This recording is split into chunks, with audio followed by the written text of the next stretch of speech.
Բարև ձեզ, այսօր մեր տաղավարում է Միասնության թևեր կուսակցության նախագահ, падգամավորի տեխնացու Արմեն Գալստյանը։ Պարոն Գալստյան, բարև ձեզ, շնորհակալ եմ մեր հրավերը ընդունելու համար։ Բարև ձեզ, շնորհակալություն հրավերի համար։ Պարոն Գալստյան, ես ձեզ ներկայացրեցի որպես կուսակցության նախագահ, բայց ինձ մոտ տպավորություն էր, որ Արման Թաթոյանն է կուսակցության նախագահը։ Ինչպես է ստացվել այդպես։ Դե գիտեք, մեր process-ը բավական երկար է տևել եւ մենք սկսել ենք անցած տարի հոկտեմբերից եւ սկսել ենք որպես քաղաքացիական նախաձեռնություն, քաղաքական նախաձեռնություն։ Քաղաքական նախաձեռնությունը զարգացավ բավական երկար շրջան եւ արդյունքում եկանք հանգեցինք մի հանգրվանի, որ պետք է պարոն Թաթոյանը ենթադրում էինք եւ ակնկալում էինք այդ շրջանում մեր զարգացման ընթացքում, որ գուցե դաշինքով մասնակցենք ընտրությունների, իսկ մենք բոլորս ապակաղակական մարդիկ էինք։ Ես ինքս փաստաբան եմ, պարոն Թաթոյանը դասախոսում է իրավաբան է, նաեւ փաստաբանական իրավապաշտպանական գործունեություն է իրականացնում։ Եվ մենք բոլորս առաջին անգամ ենք քաղաքականությունում։ Այնպես չի, որ ես երկար ժամանակ եղել եմ կուսակցական կամ որևէ կուսակցության անդամ։ Եվ մտածում ենք գուցե դաշինքային ֆորմատով կմասնակցենք ընտրությունների։ Եվ անընդհատ քննարկում էինք այդ տարբերակը, որ պարոն Թաթոյանը անկուսակցական լինելով ավելի լավ կարող է ղեկավարել, ավելի ճիշտ ֆորմատ է դա դաշինքի ղեկավար լինելու համար։ Եվ նույնիսկ կուսակցական չի պարոն Թաթոյանը։ Նույնիսկ կուսակցական չի այս պահին պարոն Թաթոյանը, պարոն Թաթոյանը մեր ցուցակի առաջին համարն է, պարոն Թաթոյանը մեր վարչապետի տեխնացուն է, եւ ինչպես գիտեք, Շանթ Դաշինք կուսակցությունը մեզ հետ մի ցուցակում է եւ Արման Թաթոյանի կուսակցական չլինելը մեր կարծիքով հենց ապահովում է մեր ցուցակի ավելի համապարփակ, ավելի ամբողջական եւ ավելի ներկայանալի լինելը։ Այսինքն այսպիսի ձևաչափ ունենք, այնպես է ստացվել, որ ես եմ հանդիսանում կուսակցության նախագահը, իսկ պարոն Թաթոյանը մեր վարչապետի տեխնացուն է։ Պարբերաբար վերջին օրերին մենք ականատես ենք լինում հրապարակումներին, ընդ որում դրանք ներկայացվում են որպես իշխանափոխության պլան, վերջին հրապարակումները դոսիեի, նաև շոշափվում է Արման Թաթոյանի անունը։ Ես մինչ որոշ մանրամասներին անդրադառնալ է, այնտեղ բավական ճոխ նշված են թվեր, թե ինչքան գումարներ են ձեզ տալիս, որպեսզի դուք Հայաստանում իրականացնեք կամ մաս դառնաք այդ իշխանափոխությանը։ Ես խնդրում եմ դուք ներկայացնեք, նաև խոսեք այս մասին, թե ինչպես է ստացվել, որ պարոն Թաթոյանը այդպիսի մեծ ծավալի գումարներ է ստացել եւ այդքան գումար ինչի վրա եք ծախսել կամ շարունակում եք ծախսել։ Օրինակ մասնավորապես ես հիշեցնեմ մի թիվ այդ առումով, տեսեք, այստեղ ասում է 5 ամսվա համար նախատեսված քարոզարշավի բյուջեն կազմել է 926 միլիոն դրամ, մոտավորապես 185 միլիոն ռուբլի։ Ամենամեծ գումարը 322 միլիոն դրամը կամ գրեթե 64.5 միլիոն ռուբլին նախատեսված էր Երևանում եւ մարզերում գտնվող քարոզարշավի շտաբների ցանցի համար։ Էլի աշխատավարձների հետ կապված տարբեր այլ թվեր են նշվում։ Այսքան գումար ինչ է կարել։ Շատ հետաքրքրական թվեր էին, շատ հետաքրքիր էր կարդալ այդ թվերը եւ հաճելի կլներ այդ թվերը տիրապետել իսկապես ունենալ եւ այս քարոզարշավի ընթացքում հնարավորություն ունենալ այդ չափի գումար ծախսել։ Մենք շատ ավելի համեստ բյուջե ենք ծախսում, ինչպես արդեն Արման Թաթոյանը իր էջում հենց այդ երեկոյան հրապարակում կատարեց, դրանք խիստ չափազանցված են, մի քանի անգամ չափազանցված գումարներ են եւ այնինչ նշվում է հենց ուղղակիորեն, դրանք չեն համապատասխանում իրականությանը։ Սա ամբողջությամբ կեղծիք է։ Կեղծիք այդտեղ հրապարակված է ինչ-որ նախահաշիվ, որ այդ նախահաշվով մենք առաջնորդվել ենք, այդ նախահաշվով մեզ գումարներ են տրամադրվել,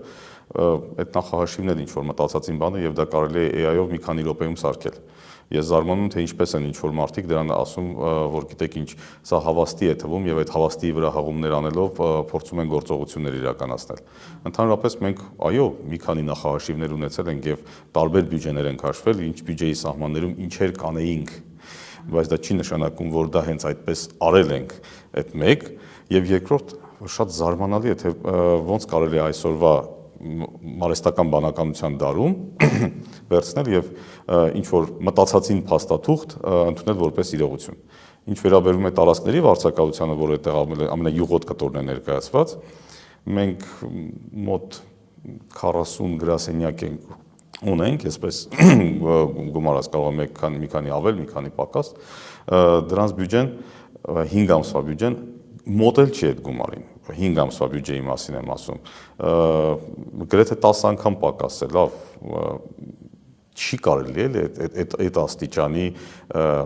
աբսուրդ բաներ ասել։ Այն էլ այն դեպքում, երբ որ մենք հիմնական մեր գրասենյակները ձևավորել ենք սկսած փետրվար ամսից, փետրվարից մարտից։ Եվ սա ամբողջությամբ կեղծիք է, իրականում դա կեղծիք է,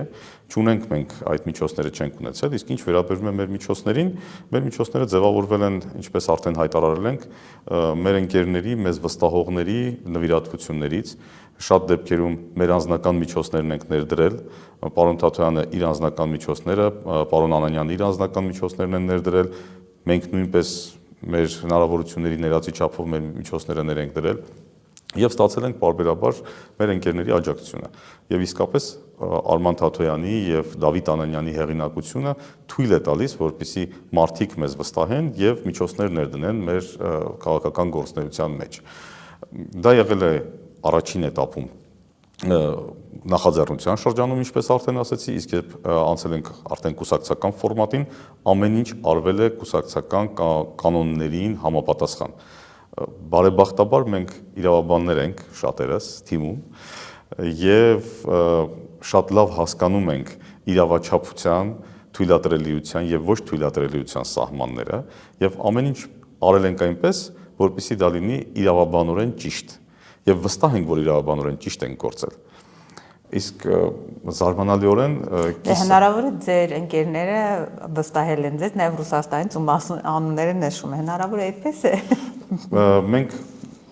այսպես ասեմ, առանց ոչ հայկական միջոցներ չենք ներգրավել։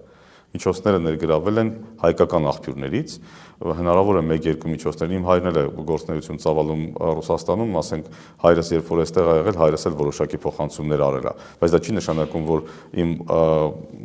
պապայի միջոցները հենց ռուսական աղբյուրներ են, հենց ռուսական միջոցներ են, Կրեմլից են, հա, շատ հեռու է Կրեմլից, բավականաչափ հեռու է Կրեմլից, դրանք համեստ միջոցներ են իհարկե այդ նշված գումարների տրամաբանության շրջանակներում, բայց հա, մարդիկ կան, որ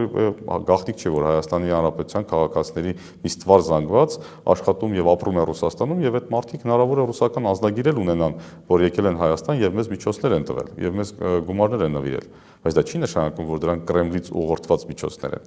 Սա շատ զարմանալի է եւ այն էլ դա այդպես բարձրահունչ հնչեղ ասվում է մի անձի կողմից, անկախ դիտորդ, հա, կազմակերպության կողմից, երբ բացում ենք իր էջը, նշված է, որ ինքը միջոցներ է ստանում Անգլիայից, Լոնդոնից միջոցներ է ստանում Ֆրանսիայի դեսպանությունից եւ Ֆրանսիայից, միջոցներ է ստանում ԱՄՆ-ից եւ այսպես տարբեր երկրներից, տարբեր աղբյուրներից, արտասահմանյան աղբյուրներից հիմնականում միջոցներ ստանցող անձինք մեզ մեղադրում են ինչ որ տեղ, ինչ որ կոնկրետ ուղղորդվածության մեջ։ Ակնհայտ երևում է, թե որտեղ է, ինչպես են ասում, հա, ականջները որտեղ են եւ ինչի մասն է խոսքը։ Մենք սա գնահատում ենք որպես մեր գործունեությանը վերջի շրջանում, մեր քարոզարշավին խոչընդոտելու ուղիղ փորձ եւ դրանով փորձ է արվում մեզ շեղել, ապա կողմնորոշել մեր ուղուց, մեր քարոզարշավի իրականացման ընթացքից։ Տեսեք ինչ է ընդհանրական ինչ է պատկերը, ասում են ըստ դոսիեի, ասում են, որ Թաթոյանին դիտարկում են որպես պահեստային տեխնացու։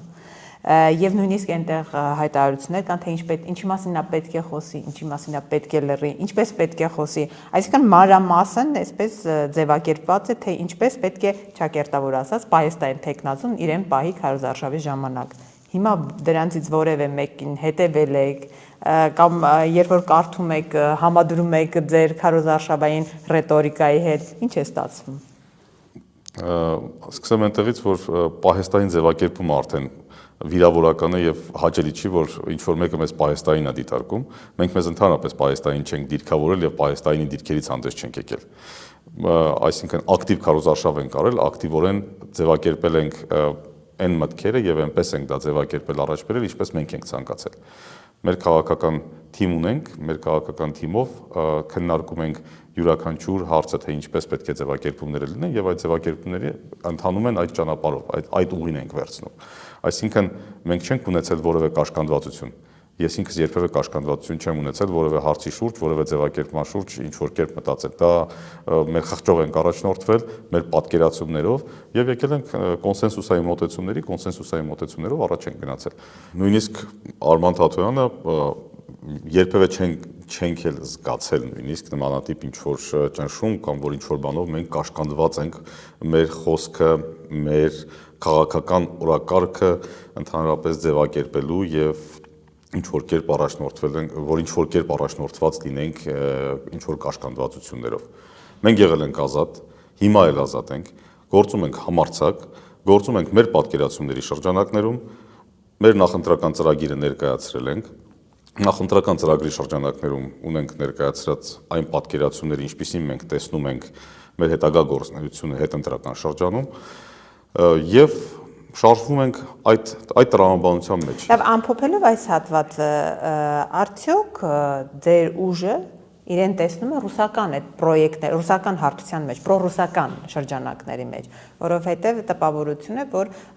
այս նյութերով շրջանակն են ուզում ամբողջացնել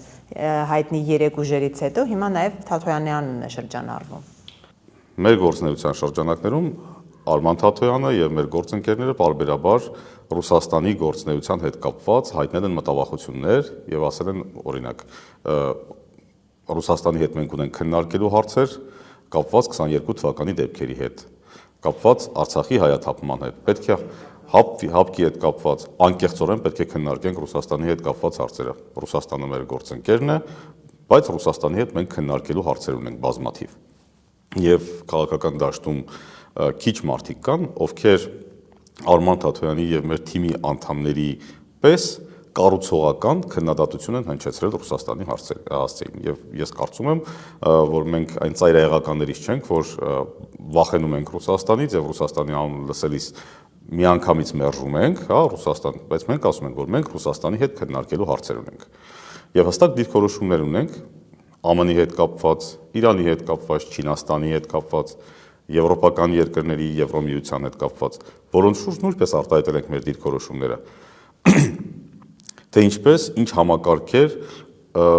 որտեղից ինչի հետ կապված համագործակցությունը ինչպես ենք տեսնում այդ երկրների հետ, ինչպես ենք տեսնում, որ համակարգերում ենք իրենց հետ համագործակցություն տեսնում, որ մենք պետք է մեր արժեքները այնքան բարձրացնենք, որպեսզի մոտենանք եվրոպական չափանիշներին, եվրոպական արժեքներին, եւ մենք կրում ենք այդ արժե համակարգը, եւ մենք պետք է կարողանանք հարաբերվել եվրոպական երկրների հետ ինչ հարթություններում եւ ինչպես։ Սրանց մասին մենք պարբերաբար խոսել եւ արտահայտել ենք մեր դիրքորոշումները։ Հիմա մյուս կողմից մեր գործընկերն է Շանթ Դաշինք կուսակցությունը։ Շանթ Դաշինք կուսակցության մոտեցումները Ռուսաստանի եւ ռուսական ուղու հետ բոլորիս հայտնի է, իրենց դիրքորոշումները մի փոքր ավելի կոշտ են։ Եվ Կարսի պայմանագրի շրջանակներում, Կարսի եւ Մոսկվայի պայմանագրերը այդ հարցերն են բարձրացնում մեր գործընկերները, որի հետ մենք նույնպես համաձայն ենք եւ գտնում ենք այդ պայմանագրերը գործող պայմանագրեր են, այդ շրջանակներում նույնպես պետք է հարցեր քննարկվեն հենց Ռուսաստանի հետ։ Այստեղ բերեք հիմա եզրակացություն անենք։ Արդյոք մենք ուղիղ պրոռուսական ինչ-որ ուժի տպավորություն ենք թողնում կամ պրոռուսական թիմի տպավորություն ենք թողնում։ Մենք առաջնորդվում ենք բացառապես Հայաստանի շահերով։ Մեզ համար առաջնայինն է, մեր գիտակցության մեջ նստած է Հայաստանի շահը։ Եվ Հայաստանի շահի ձևակերպումը հենց այն ուղղությունն է, որից ելնում ենք մենք կամ որից մտածում ենք մեր ուղղությունը վերցնել ընդհանրապես հարևանների եւ աշխարհի հետ հարաբերությունների տեսանկյունից։ Սա է մեր մոտեցումը։ Պետք է խորը վերլուծության ենթարկվի, որը կարծում ենք չի արվել, տասնամյակի, հնգամյակի, տասնամյակի, 30-ամյակի կտրվածքով, թե ինչպիսի զարգացումներ կարող են լինել աշխարհում ընդհանրապես, ինչպիսի դիրքավորումներ կարող են լինել, եւ տեսնել այդտեղ ինչպիսին պետք է լինի Հայաստանի դիրքերը եւ Հայաստանի մոտեցումները, որպեսզի Հայաստանը չհայտնվի այն վիճակում, որտեղ մենք ենք այսօր, եւ իրավիճակային խնդիրներ չլուծվեն միայն։ Այ հենց իրավիճակային խնդիրների լուծման հետևանքով է, որ մենք պարբերաբար ունենում ենք կորուստներ եւ ամեն անգամ սխալվում ենք։ Ամեն անգամ սխալվում ենք գործընկերներ ընտրելիս եւ ամեն անգամ սխալվում ենք որոշումներ կայացնելիս։ Պարոն Գալստյան, մենք տեսնում ենք, որ ընդդիմադիր դաշտի խնդիրների ավելի ճիշտ ձայնագրությունները, գաղտնալսումներ են բացահայտում իշխանությունները, խոսում են ամբողջովին ընդդիմադիր դաշտի խնդիրներից տարատեսակ, բայց մենք օրինակ չենք տեսնում կամ լծակ չունի իշխանությունը այնքան, որ ինչ է կատարում իշխանության ներսում եւ ինչ գաղտնալսումներ կարելի է այնտեղ հանել, բայց ձեզ հաջողվում է ի տարբերություն մյուս ընդդիմադիրների ունենալ ձայնագրություններ, որոնք ապացուցում են, թե ինչ վարչական ռեսուրս է կիրառում իշխանությունը այս շրջանում։ Ինչպես է ստացվում ձեր ձեռք բերել եւ ինչ որովհետեւ նա շատ դժվար է մարդկանց համոզել անվտանգային, որ դուք պաշտպանված եք, որ ձեր ձայնագրությունը երբեք այնպես չի լինի, որ դուք չհայտնվեք ինչ որ մարդկանց թիրախում։ Դուք ինչպես եք հաջողացնում այդ ձայնագրությունները ունենալ եւ արդյոք դրանք շատ են, որտեղ մենք մի քանիսը արդեն տեսել ենք։ Դուք շատ լավ տեղ եկաք եւ շատ լավ հարց տվեցիք, շնորհակալություն ձեզ։ Ինչու՞մն է բանը։ Տեսնում եք, մենք ունենք, ինչպես խոսում էի, սահմանափակ ռեսուրսների մասին։ Պետության ռեսուրսները ձայնագրություններ հրապարակելու, գաղտնալսումներ անելու բնագավառում անսահմանափակ են։ Հիմա ինչ ունենք մենք։ Հրապարակվում են ձայնագրություններ պարբերաբար եւ այդ ձայնագրությունների բովանդակությունը, որոնք հրապարակվում են, երբեմն, ոչ թե երբեմն, այլ շատ հաճախ չեն վերաբերվում բուն ընտրական process-ին։ Այդ ձայնագրությունները ակնհայտորեն ունեն նպատակ որոշակի նսեմացնելու, վատ ֆոն ստեղծելու հետ կապված, հա։ Հիմա ինչ որ մի պահի, երբ մեր Արմավիրի գրասենյակի գործընկերները գրասենյակում հանդիպել էին երիտասարդների թիմի հետ, նրանցով սկսել էին հետաքրքրվել, նրանց ծնողներին էին հրավիրել տարբեր մարմիններ, աշխատավայրերում էին մոտեցել իրենց, ասել էին, որ գիտեք ինչ ձեր երեխաներին ասեք մի քիչ ավելի զուսպ լինեն, ճշտումներ էին արել վերջը, այսինքն որոշակի ճնշում էր եղել, որոշակի ճնշման մթնոլորտ էր եղել, որից հետո մենք նախաձեռնեցինք թեժգիծ, ուրեմն հրապարակեցինք առանձին էլեկտրոնային հասցե եւ հեռախոսի համար, որով խնդրում էինք անձանց, որ կարող են այս էլեկտրոնային հասցեով կամ հեռախոսի համարով մեզ հետ կապնվել, եթե ունեն որոշակի տեղեկատվություն ընդհանրապես ճնշումների հետ կապված եւ ընդհանրապես նմանատիպ ընտրական process-ներին խոչընդոտելու խնդիրների հետ կապված։ Որի գաղտնիությունը երաշխավորում ենք։ Եվ դրանք տվեցին իրենց արդյունքները, մարդիկ ասում եմ, մենք սահմանափակ ռեսուրսներ ունենք, մենք չենք գաղտնալսում մարդկանց, մենք չունենք այդ հնարավորությունները, 100 միլիոնավոր դոլարանոց սարքավորումներ չունենք, էլ չեմ ասում, այդքան մարդկային ռեսուրսներ չենք տիրապետում։ Մենք ընդհանրապես մարդկանց առաջարկել ենք, որպեսզի իրենք բարի կամք դրսևորեն եւ մեզ տրամադրեն տեղեկատվություն։ Եվ ունենք այսօր այնպիսի ժամանակներ, որ անցել են արդեն այն ժամանակները, որ գործող իշխանության այնքան էին սատարում, որ մարդիկ նույնիսկ նմանատիպ տեղեկություններ չէին հրապարակում, եւ գործող իշխանությունը իրան մի փոքր ավելի զուսպ էր երևի պահում նախկինում, հա։ Եվ հիմա մարդիկ ակտիվորեն այն երկու ձայնագրությունները, որոնք հրապարակվել են, դրանք ամենացայտուններն են այս պահին, որոնք հրապարակվել են, բայց տեղեկատվությունը շատ է, տեղեկատվությունը բավական շատ է եւ մեզ պարբերաբար տրամադրում են որոշակի ազդակներ են գալիս տարբեր ուղություններից, թե ինչ ճնշումներ են լինում մեր գրասենյակներից, մեր գործընկերներից, նույն Արմավիրի գրասենյակում էլի կրկին որոշակի հետևանքներ են ունեցել, այդ մեր զարգացումներ են եղել նախորդ նշածից հետ կապված։ Այսինքն պարբերաբար նմանատիպ տեղեկություններ ունենում ենք։ Ուզում եմ ասել, եթե ամեն ինչ լիներ օբյեկտիվ եւ բոլորի նկատմամբ միանման մոտեցում ցուցաբերվեր եւ պետական մարմինները նույն ջանասիրությամբ աշխատեին քաղաքացիական պայմանագրի գործնեության հետ կապված, քաղաքացիական պայմանագրի գործնեությունը վերահսկեին նույն ջանասիրությամբ, մենք լրիվ այլ պատկեր կունենայինք, ես ձեզ դա երաշխավորում եմ։ Նույնիսկ այն ձայնագրությունները, որոնք հրապարակվել են եւ դրանց հետ կապված մենք հանցագործության վերաբերյալ հաղորդում ենք ներկայացրել, որոնցով պետք է վարույթ նախաձեռնվեր, մենք այդ նախաձեռնված վարույթից դեռևս տեղեկություններ չունենք։ Այսինքն չգիտեք հարուցվել է, չի հարուցվել։ Տեղեկություններ չունենք, վարույթ հարուցվել է, վարույթային ինչպիսի գործողություններ են իրականացվել, արդյոք իրականացվել են թե չէ։ Հիմա պատկերացնում եք նմանատիպ Սահմանափակվել են երևի Նիկոլ Փաշինյանի ասած ծառայողական քննությամբ։ Գուցե կարող է այդպիսի ուսուցիչների եւ տնօրենների հարցը կար Արմավիրում։ Բերեք ճիշտ հասկանանք, մեզ համար այստեղ ուսուցիչներն ու տնօրենները չեն կարևոր։ Նրանք էլ են կատարում, նրանք էլ են ստիպված, նրանք էլ են հայտնվում շատ վատ վիճակում, վատ իրադրության մեջ։ այդ մարդիկ վարկեր ունեն։ Դե իրանք վերջ չեն ամենաթույլողակից են, ասեն, որպեսզի ճնշումներն ավելի մեծ լինի։ Հենց այդտեղ են գտել, հենց այդտեղ են իրենք գալիս վերջում հանգում են նրանց եւ նրանց են վերջում պատասխանատվության ենթարկում, ցույց տալով, որ գիտեք ինչ ձեր կատարած ձեր մատուցած ծառայությունը մեզ պետք չէ։ Բայց դե թող մարզպետներին լսեն, մարզպետների հեռախոսազանգերը լսեն, թող նրանց կանչեն քննությունների, թող կանչեն հարցաքննության վարչապետի աշխատակազմի ղեկավարին, գոնե կանչեն հարցաքննության, բնականաբար հերքելու են, չէ՞։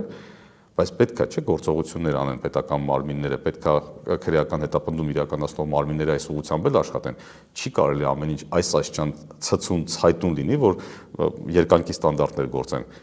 Անդիմադիր դաշտի նկատմամբ լրիվ այլ վերաբերմունք լինի, ամբողջովին գաղտնալսվի, եւ վերահսկվի։ Հիշում եք հայտնի ֆիլմը, հա, Սնոուդենի վերաբերյալ, երբ ամեն ինչ փակում է եւ ամեն ինչից փախնում է։ Այո, գործում ենք թվային դարում եւ այսօր ամեն ինչ հնարավոր է գաղտնալսել եւ բոլորին հնարավոր է վերահսկել։ Բայց երբ որ գործում են այս երկակի ստանդարտները, արդեն հասկանալի է թե ինչ իրավիճակ ունենք։ Այսինքն մենք բոլորս հսկողության, վերահսկողության ներքո ենք, իշխանությունն այդտեղ արտոնյալ է, իշխանությունը ում հանձնարարություն տվեց, նրանք կվերահսկեն, նրանք կլսեն։ Ես ճիշտ եմ հասկանում, հիմնականում վարչական ռեսուրսի մասին ահազանգերն են։ Մեր երկու դեպքերը այո, այդպեսին են, որոնք հրապարակել ենք, կան տարբեր տիպի ահազանգեր, այսինքն ճնշումների վերաբերյալ ահազանգը, որը ասեցի մեր գրասենյակի, այդտեղ ոչ թե ուղիղ վարչական ռեսուրսի մասներ, այլ պարզապես մեր աջակիցների, հարազատներին զգուշացրել էին, որ իրենց երեխաները այդքան ակտիվ չլինեն։ Այսինքն կան նաև ճնշումների այլ տեսակներ, որոնք նույնպես առկա են, որոնցով բնականաբար այստեղ մի քիչ ավելի նուրբ է թեման, հա, մարդկանց անուններ հրապարակել, մեր աջակիցներն են եւ այլն եւ այլն։ Այսինքն մենք ունենք այս իրավիճակը եւ էլի տես դեպքեր կան, մեկը չի, երկուսը չի։ Պարբերաբար նմանատիպ դեպքեր ի հայտ են գալիս, բայց մարդիկ այս դեպքում արդեն այո, մենք խոստացել ենք, որ գաղտնիություն ենք պահելու, որքան հնարավոր է, որպեսզի աջակցելու ենք իրենց, սակայն գաղտնիության պայմաններում։ Մեկ այլ բան էլ ասեմ, կապված գրասենյակների եւ ֆինանսավորման հետ։ Այստեղից հարց է բերում, հայսը հիշեցի նաեւ դրա վերաբերյալ։ Հա, որ ձեզ հիշում եմ, մինչ քարոզարշավը նաեւ չէին թողնում գրասենյակ բացեք, խնդիր ունեիք, չէ՞, այդպեսի խնդիր եք։ Խնդիրներ էինք ունենում գրասենյակների հետ, գրասենյակների վարձակալու դեպքեր են լինում, որ ասում էինք քաղաքական նախաձեռնության համար է գրասենյակ ենք ցանկանում բացել, այդ գրասենյակները մեզ չէին տալիս։ Գրասենյակների համար գները վարձակալության գինու մի բաներ սահմանված լինում,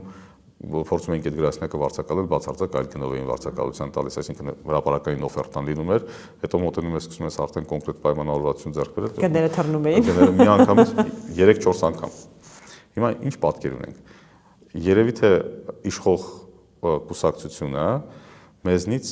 չգիտեմ, մի 100 անգամ ավել գրասենյակ ունի։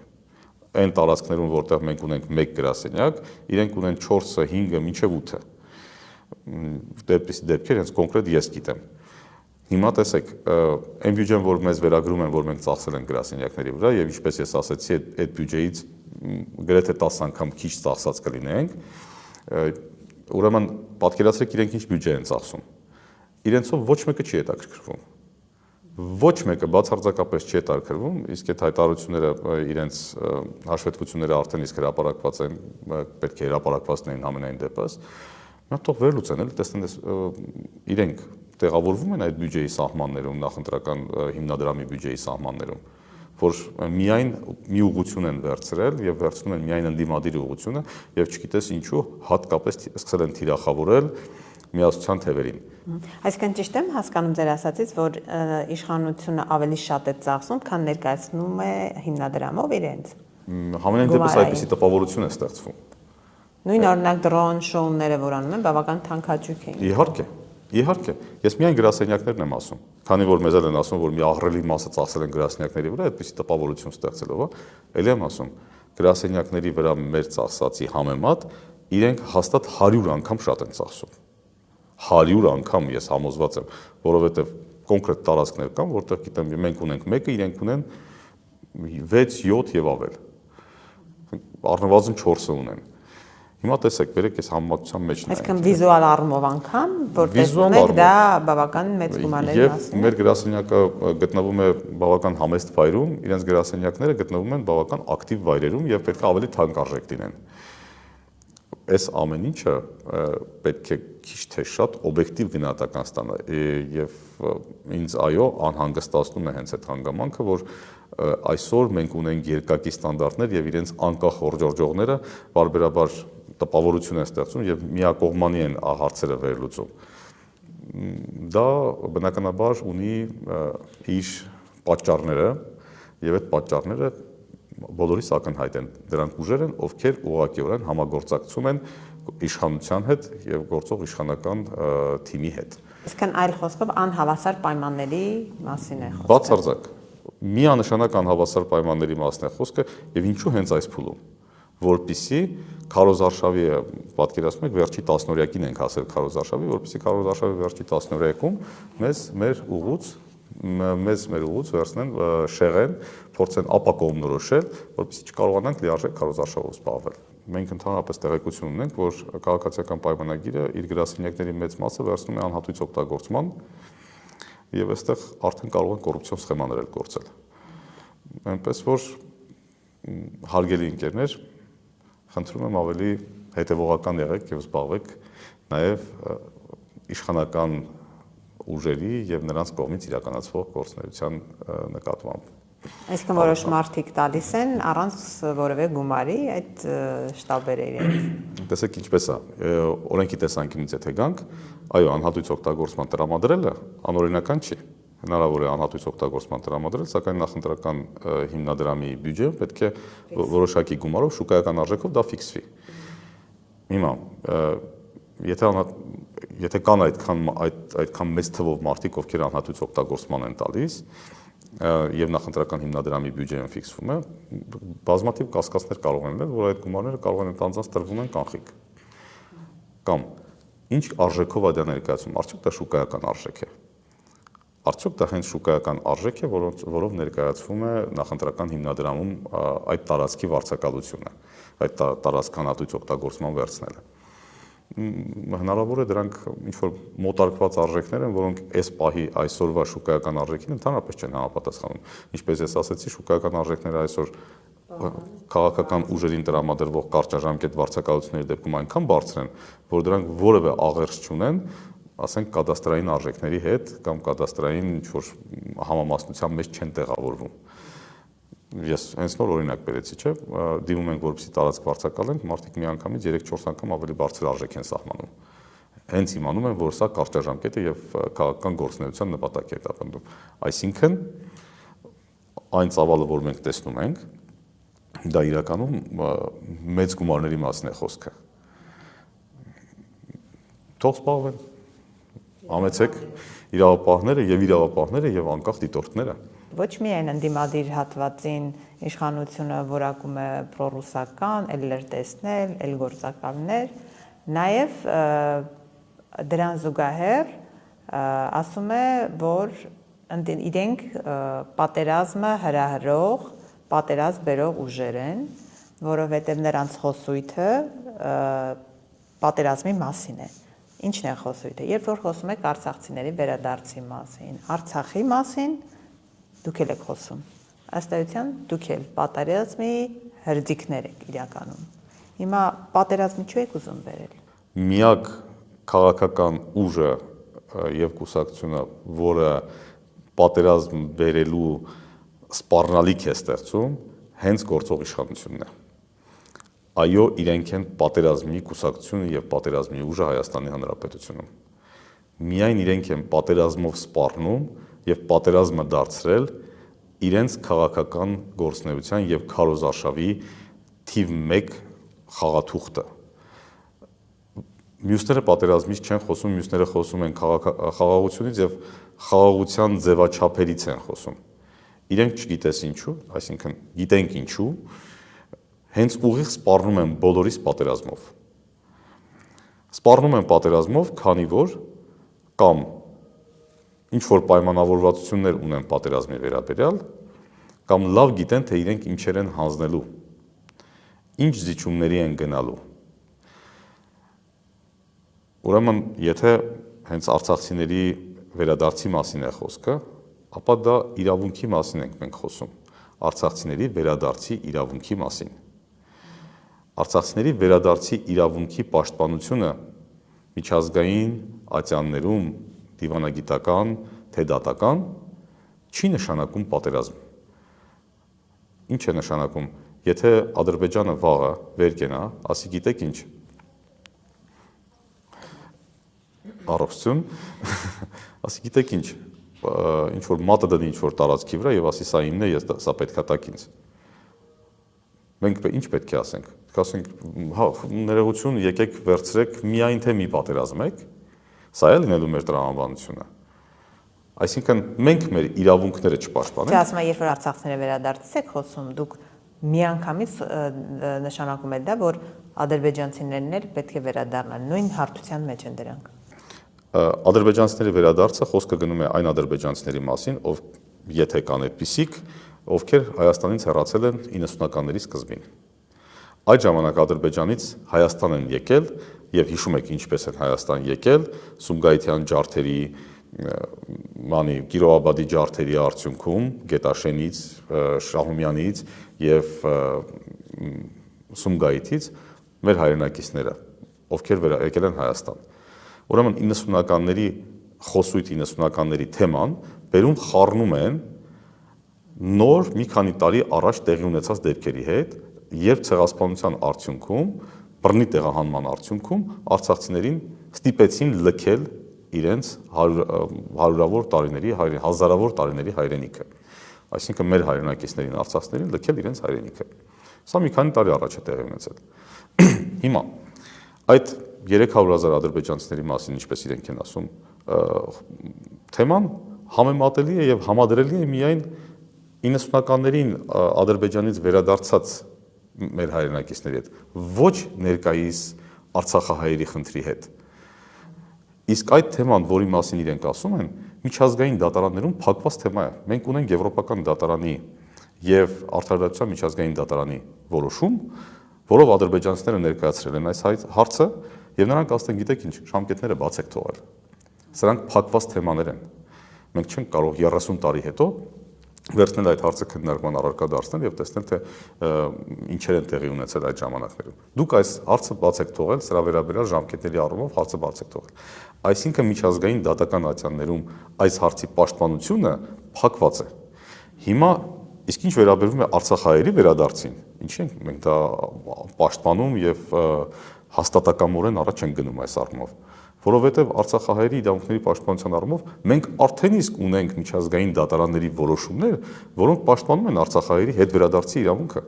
Արդարադատության հենց նույն արդարադատության միջազգային դատարանի որոշում ունենք, Եվրոպական դատարանի միջանկյալ դատական ակտեր ունենք,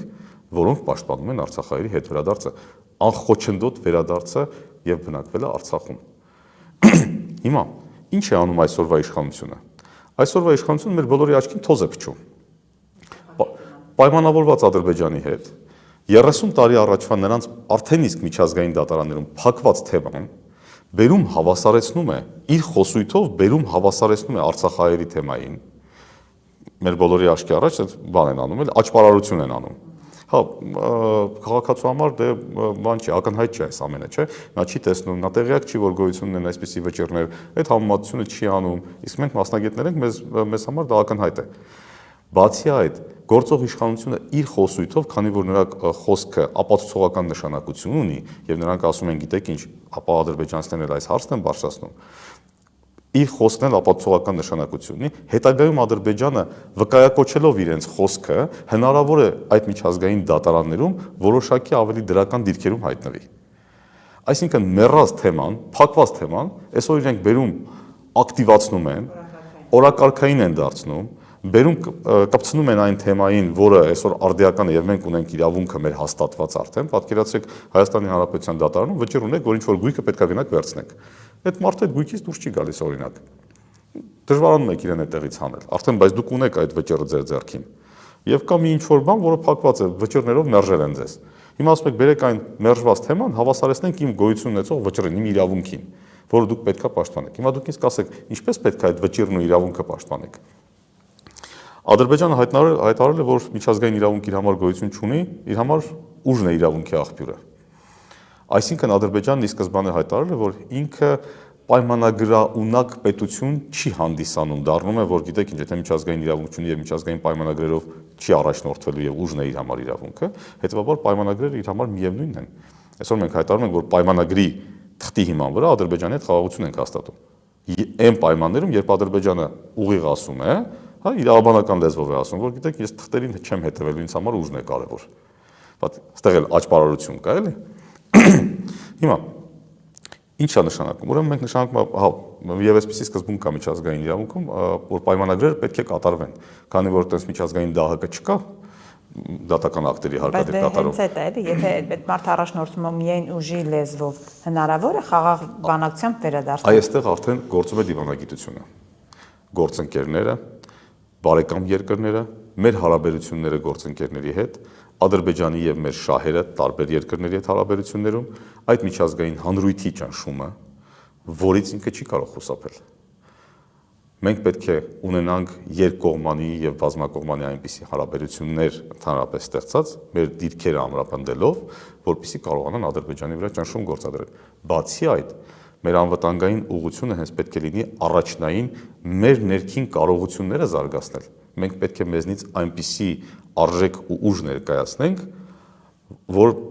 յուրաքանչյուր երկիր, եթե մտածի Հայաստանի վրա հարձակվելու մասին, մի 10 կամ 100 անգամ մտածի, նոր հարձակվի, որովհետև հասկանա, որ Հայաստանը կարող է իրեն այնպիսի վնաս հասցնել, մենք չենք ցանկանում հարձակվել, բայց մենք պետք է պատրաստ լինենք այնպիսի վնաս հասցնել, որ նրանք հասկանան, որ չպետք է հարձակվեն Հայաստանի վրա։ Այսինքն պաշտպանվելը եւ զսպման մեխանիզմը, զսպման համակարգը հենց դա է ենթադրում։ Ոչ թե դու լինես ագրեսիվ հարձակվող, այլ դու լինես քո իրավունքները պաշտպանող եւ վստահ լինես, որ դու կարող ես քեզ պաշտպանել։ Խաղաղության կոնցեպտը մեր տարածաշրջանում եւ այս ագրեսիվ ընդհանրապես աշխարհաքաղաքական մթնոլորտում հենց դա է ենթադրում։ Տեսակ ինչ տեղի ունեցավ Իրան-ԱՄՆ պատերազմում, կամ ասենք կան Պարսից ծոցի երկրներ, որոնք տասնյակ անգամներ ավելի մեծ թվով բյուջեներ ունեն Պարսկաստանի համեմատ, բայց Պարսկաստանը հաստատակամ է, Պարսկաստանը միահամուռ է եւ Պարսկաստանը կարողանում է պաշտպանվել։ Բոլորը մի 10 անգամ կմտածեն մինչեւ Պարսկաստանի վրա հարձակվել։ Տեսակ ինչպիսի կորուստներ պատճառեց հենց նույն Իսրայելին։ Այսինքն մենք այս ամեն ինչը տեսնում ենք եւ հասկանում ենք, չէ, որ այսօր միայն զինվորով եւ մարդկանց թվով չի որոշվում հարձակվելը եւ առավելություններ ստանալը։ Ոչ մեկի հետ պատերազմ չենք ուզում, բայց մենք ուզում ենք լինել ուժեղ։ Եվ երբ որ մենք իրավունքների պաշտպանության մասին ենք խոսում, մենք խոսում ենք իրավունքների պաշտպանության մասին միջազգային դատարաններում եւ մեր իրավունքը հաստատելու մասին։ Եվ որպեսզի միջազգային հանրույթի միջոցով կարողանան Ադրբեջանին ստիպել Ադրբեջանին,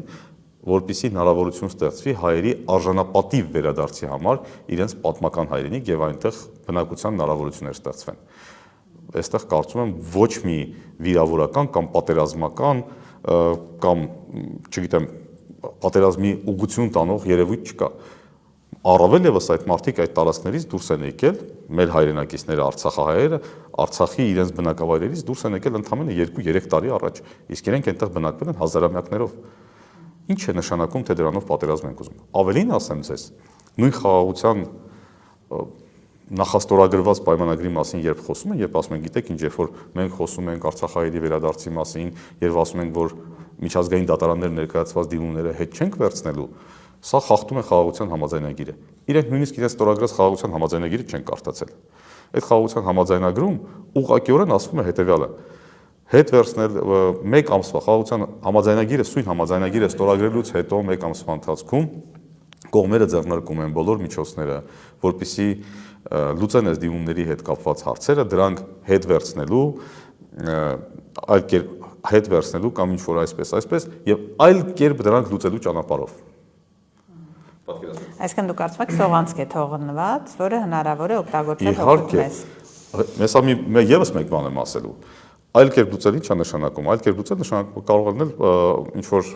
բանակցային process-ում դա լուծել։ Եվրոպական դատարան օրինակ տենց